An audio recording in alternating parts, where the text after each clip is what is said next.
কেমন আছেন সবাই? আশা করি সবাই অনেক ভালো আছেন। তো আজকে আমাদের স্পোকেন ক্লাস 6 স্পোকেন ক্লাস 6 এ কি আছে দেখেন। Subject plus am is are plus going to plus verb 1 অর্থাৎ ভবিষ্যৎ পরিকল্পনা বোঝাবে। তাহলে এই যে এই রুলসটা দিয়ে আপনি কি বুঝতে পারতেছেন যে ভবিষ্যৎ কোনো পরিকল্পনা। ঠিক আছে? যে subject plus am is are plus going to plus verb 1 অর্থাৎ সামনে আপনি কোনো কিছু করতে চলেছেন বা করতে যাচ্ছেন এটা বোঝানোর জন্য ব্যবহার করবেন subject plus am is are plus going to plus verb 1। তাহলে এখন আমাদের প্রোনাউনের ব্যবহারটা চলেন শিখে নিই। I am going to, I am going to. Okay, তাহলে আয়ের পর কি হচ্ছে? অ্যাম হচ্ছে। এই যে সাবজেক্টে আপনি আই দিলেন, তারপরে অ্যামিজার আছে, অ্যামিজারের মধ্যে থেকে কোনটা দিবেন? অ্যাম দিবেন। আয়ের পর কি হচ্ছে? অ্যাম। তাহলে আয়ের জন্য অ্যাম বরাদ্দ। Okay, he she it is going to. তাহলে সাবজেক্টে যদি আপনার হি শি ইট থাকে তাহলে আপনি কি ব্যবহার করবেন? ইজ ব্যবহার করবেন। কি ব্যবহার করবেন? ইজ। ওকে, তাহলে he she it is going to, he is going to, she is going to, it is going to. আচ্ছা, তারপরে we they you are going to. সাবজেক্টে যদি আপনার এই যে উই ইউ দে থাকে তাহলে আপনি কি ব্যবহার করবেন? আর ব্যবহার করবেন। আপনারা যারা ক্লাস করছেন অবশ্যই প্রথম থেকে শেষ পর্যন্ত করবেন। ইনশাল্লাহ ক্লাস শেষে আপনি এই যে রুলসটা দিয়ে অবশ্যই বাক্য তৈরি করতে পারবেন। ইনশাল্লাহ ইনশাল্লাহ ইনশাল্লাহ। সো চলুন দেখি। তাহলে we are going to, you are going to, they are going to. তাহলে আই এম গোয়িং টু মানে কি? আমি করতে চলেছি। He is going to, she is going to, সে করতে চলেছে। ওকে, যখন হি ব্যবহার করবে ছেলেটি করতে চলেছে, সি ব্যবহার করলে মেয়েটি করতে চলেছে। আচ্ছা, তাহলে we you they are going to. We are going to আমরা করতে চলেছি, ইউ আর গোয়িং টু তুমি করতে চলেছো বা তোমরা করতে চলেছো, দে আর গোয়িং টু তারা করতে চলেছে। ওকে, আচ্ছা, ব্যাখ্যাটা কি দেখেন, আগে থেকেই করা ভবিষ্যৎ পরিকল্পনা বোঝায়। তার আগে থেকে কোনো কাজ করার ভবিষ্যৎ পরিকল্পনা বোঝাতে আমরা কি ব্যবহার করতেছি? Subject plus am is are plus going to plus verb 1। দেখেন আমি গুরুত্ব সহকারে ইংরেজি শিখতে যাচ্ছি, এখনো করেননি, করতে যাচ্ছেন, এটা কি ভবিষ্যৎ পরিকল্পনা না? তার জন্য এটা ব্যবহার করতে হবে আমাদের এই রুলস। ওকে, তাহলে সর্বপ্রথম আপনাদেরকে আমি যে বিষয়টা প্রতিদিনই শেখাই সেটা হলো কিভাবে আমরা বাক্যগুলো তৈরি করব, তাই না? আচ্ছা, চলেন খেয়াল করি। আমি আমি যাচ্ছি, আমি কি? যাচ্ছি। আমি যাচ্ছি ইংলিশ কি হবে? বা আমি চলেছি, আই অ্যাম গোয়িং টু। সাবজেক্টটি কি? আই না? আমি। তাহলে আই অ্যাম গোয়িং টু আমি কি করতে চলেছি বলেন তো? শিখতে। আমি কি করতে চলেছি? শিখতে। শেখা ইংলিশ কি হবে? লার্ন। তাহলে I am going to learn আমি কি শিখতে চলেছি বলেন তো? ইংরেজি। তাহলে এই যে ইংরেজি। আচ্ছা, কিভাবে শিখতে চলেছি বাক্যকে প্রশ্ন করেন, উত্তর পাবেন গুরুত্ব সহকারে। তাহলে গুরুত্ব সহকারে এটা ইংলিশ কি হবে? সিরিয়াসলি। ওকে, তাহলে আমি গুরুত্ব সহকারে ইংরেজি শিখতে চাচ্ছি, I am going to learn English seriously. Okay, আচ্ছা, যদি বলা হয় সে গুরুত্ব সহকারে ইংরেজি শিখতে চলেছে, he is going to learn English seriously. Okay, আচ্ছা, সে আগামীকাল তার দাদার বাসায় যেতে চলেছে বা যেতে যাচ্ছে। তাহলে সে যাচ্ছে বা সে চলেছে, শি ইজ গোয়িং টু। সে কি করতে চলেছে বলেন তো? যেতে। যাওয়া ইংলিশ কি? কোথাও যাচ্ছেন, ভিজিট। তাহলে she is going to visit কোথায় যাচ্ছে? তার দাদার বাসায়। তাহলে তার দাদির বাসায়। ওকে, তাহলে হার গ্র্যান্ড মাদার। ওকে, হার গ্র্যান্ড মাদার কখন যাচ্ছে? আগামীকাল। আগামীকাল ইংলিশ কি হবে? টুমরো। সো সে আগামীকাল তার দাদির বাসায় যেতে চলেছে, she is going to visit her grandmother tomorrow. নিশ্চয়ই সে তার দাদির বাসায় তার দাদিকে দেখতে যাচ্ছে, তার জন্য শুধুমাত্র গ্র্যান্ড মাদার দিয়ে দিলে হয়ে যাচ্ছে আপনার। তো she is going to visit her grandmother tomorrow. আমি আমি আগামীকাল আমার দাদির বাসায় যেতে চলেছি, I am going to visit my grandmother tomorrow. Okay, আচ্ছা, তৃতীয় নম্বরটা খেয়াল করেন, তারা একটি নতুন ব্যবসা শুরু করতে যাচ্ছে।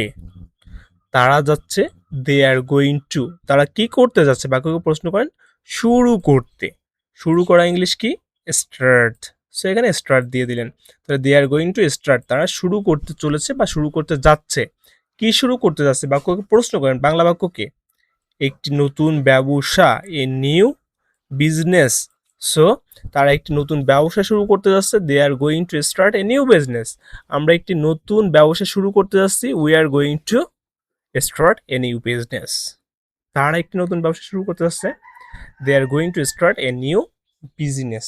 ওকে, আচ্ছা, আমরা আজ বিকেলে ফুটবল খেলতে যাচ্ছি বা ফুটবল খেলতে চলেছি। আমরা যাচ্ছি, we are going to. We are going to, আমরা কি করতে যাচ্ছি বলেন তো? খেলতে। কি করতে? খেলতে। খেলা ইংলিশ কি? Play. So we are going to play. কি খেলতে যাচ্ছে বাক্যে প্রশ্ন করেন? ফুটবল। তাহলে we are going to play football. আচ্ছা, কখন খেলতে যাচ্ছি? আজ বিকেলে। আজ বিকেলে কি হবে? This afternoon. This afternoon. So we are going to play football this afternoon. আমরা আজ বিকেলে ফুটবল খেলতে যাচ্ছি, we are going to play football this afternoon. তারা আজকে বিকেলে ফুটবল খেলতে যাচ্ছে, they are going to play football this afternoon. আপনাদের কাজ হলো শুধুমাত্র প্রোনাউন ব্যবহার করা। যেমন I am going to play football this afternoon. আমরা বা আমি আজ বিকেলে ফুটবল খেলতে যাচ্ছি। তুমি আজ বিকেলে ফুটবল খেলতে যাচ্ছ, you are going to play football this afternoon. Okay, আচ্ছা, সে একটি নতুন মোবাইল ফোন কিনতে যাচ্ছে বা সে একটি নতুন মোবাইল ফোন কিনতে চলেছে। সে চলেছে, হি ইজ গোয়িং টু। সে কি করতে চলেছে বলেন তো? কিনতে। সে কি করতে চলেছে? কিনতে। কেনা ইংলিশ কি হবে? বাই। সো এখানে বাই দিয়ে দিলেন। He is going to buy. কি কিনতে চলেছে? একটি নতুন ফোন। একটি নতুন ফোন। তাহলে নিউ মোবাইল ফোন। সে একটি নতুন মোবাইল ফোন কিনতে যাচ্ছে, he is going to buy new mobile phone. আমি একটি নতুন মোবাইল ফোন কিনতে যাচ্ছি, I am going to buy new mobile phone. তারা একটি নতুন মোবাইল ফোন কিনতে যাচ্ছে, they are going to buy new mobile phone. Okay, আচ্ছা, 6 নম্বরটা খেয়াল করেন।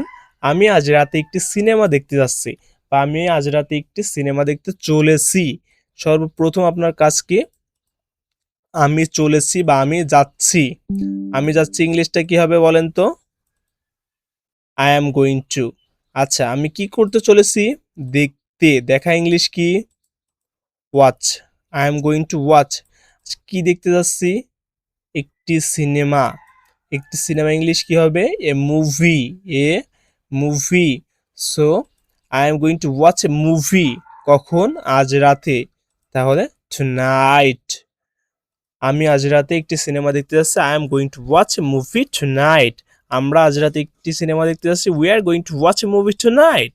তারা আজ রাতে একটি সিনেমা দেখতে যাচ্ছে, they are going to watch a movie tonight. Okay, আচ্ছা, তারপরটি খেয়াল করেন।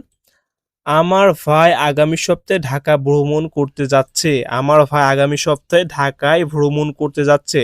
আমার ভাই যাচ্ছে, my brother is going two. My brother is going two. আমার ভাই কি করতে যাচ্ছে? ভ্রমণ করতে। ভ্রমণ করা ইংলিশ কি হবে? ট্রাভেল। ভ্রমণ করা ইংলিশ কি হবে? ট্রাভেল। আচ্ছা, কোথায় যাচ্ছে? ঢাকা। তাহলে টু ঢাকা। তাহলে কোনো স্থানে গেলে সেটা কি হবে? টু ঢাকা। আর কোনো স্থানের দিকে গেলে টুয়ার্ডস ঢাকা। ওকে, আচ্ছা, কখন যাচ্ছে? আগামী সপ্তাহে। আগামী সপ্তাহে, তাহলে নেক্সট উইক। Next week. তাহলে my brother is going to travel to Dhaka next week. My brother is going to travel to Dhaka next week. আমার ভাই আগামী সপ্তাহে ঢাকায় ভ্রমণ করতে যাচ্ছে, my brother is going to travel to Dhaka next week. Okay, তারা একটি পার্টির আয়োজন করতে যাচ্ছে। তারা যাচ্ছে, দে আর গোয়িং টু। তারা কি করতে যাচ্ছে? আয়োজন করতে। আয়োজন করা ইংলিশ কি? অ্যারেঞ্জ। তাহলে দে আর গোয়িং টু অ্যারেঞ্জ। কি আয়োজন করতে যাচ্ছে? একটি পার্টি। তাহলে পার্টি, তারা একটি পার্টির আয়োজন করতে যাচ্ছে, they are going to arrange a party. আচ্ছা, সে রাতের খাবারের জন্য মাছ রান্না করতে যাচ্ছে। সে যাচ্ছে, শি ইজ গোয়িং টু। সে কি করতে যাচ্ছে? রান্না করতে। রান্না করা ইংলিশ কুক। তাহলে she is going to cook. কি রান্না করতে যাচ্ছে? মাছ, ফিশ। তাহলে she is going to cook fish. কখন? রাতের খাবারে। তাহলে for dinner. She is going to cook fish for dinner. আচ্ছা, আমার মা রাতের খাবারের জন্য মাছ রান্না করতে যাচ্ছে। My mother is going to cook fish for dinner. Okay. আচ্ছা, আমরা আমাদের রুম সাজাতে যাচ্ছি। আমরা যাচ্ছি, উই আর গোয়িং টু। আচ্ছা, আমরা কি করতে যাচ্ছি? সাজাতে। সাজানো ইংলিশ কি? ডেকোরেট। তাহলে we are going two decorate. কি সাজাতে যাচ্ছি? আমাদের রুম। তাহলে আওয়ার রুম। তাহলে we are going two decorate our room. So এভাবে কিন্তু আমাদের স্পোকেন মাস্টার বইটির মধ্যে রুলসগুলো এভাবে সুন্দরভাবে দেওয়া থাকবে। 1750টা স্পিকিং রুলস। 1750টা মানে কিন্তু অনেক বেশি, যেটা শেষ করলে আসলে বেসিক থেকে অ্যাডভান্স পর্যন্ত কোনো বাক্যই বাকি থাকে না। তবে আপনাকে একটু টেন্স সম্পর্কে ধারণা রাখতে হবে, যাতে আপনি সহজে বাক্যগুলো তৈরি করতে পারেন। এখানে প্রোনাউনের ব্যবহারও দেওয়া থাকবে, যেটা আপনাকে সহজে বাক্য তৈরি করতে সাহায্য করবে। অর্থাৎ কোচিং ছাড়া আপনি স্পিকিং করতে পারবেন। So thanks for watching. Next ক্লাসের জন্য অবশ্যই অপেক্ষা করবেন। ইনশাল্লাহ এভাবে আমরা 1750টি ক্লাস নিব, যেটার মাধ্যমে আপনি ফ্লুয়েন্টলি ইংলিশে কথা বলতে পারবেন।